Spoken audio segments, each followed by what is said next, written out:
প্রথম প্রশ্ন, which country became the first in the world to implement a generational ban on tobacco? সঠিক উত্তর হলো কি মালদ্বীপস।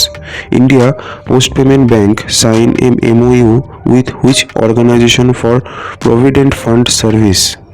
কোন কার সাথে এই MOU সাইন করেছে? সঠিক উত্তর হলো কি EPFOর সাথে। ঠিক আছে। 3 নম্বর বলছে, several institutions of which country feature in Asia top 100 in QS University ranking?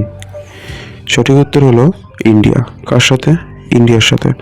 তারপরে, India sign an MOU with which country to enhance defence cooperation? প্রতিরক্ষা সহযোগিতা বাড়ানোর জন্য ভারত কোন দেশের সাথে সমঝোতা স্বাক্ষর করেছে? সঠিক উত্তর হলো কি ইসরায়েলের সাথে। ইসরায়েলের সাথে আমাদের ভারতের খুব ভালো বন্ধুত্ব আছে। ঠিক আছে, সবসময় ইসরায়েল সবসময় ভারতকে সাপোর্ট করছে। তারপরে 5 নম্বর, which lake in Bihar Katihar district, ঠিক আছে, Katihar district has been declared a Ramsar site? কোন লেকটা? বিহারের কোন লেকটা যেটা কাটিহার জেলায় আছে?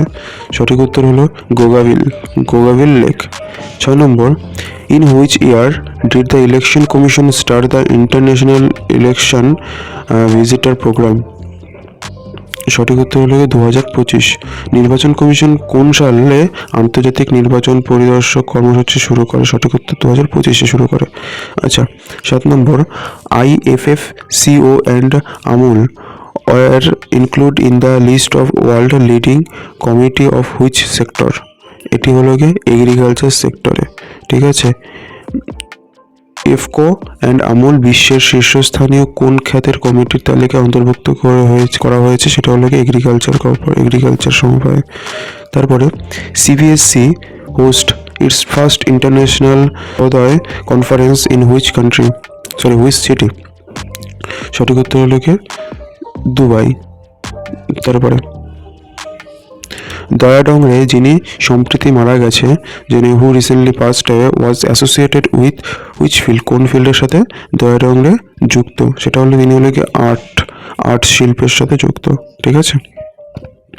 তারপরে, India aim to achieve how many crore ton of steel production capacity by 2047?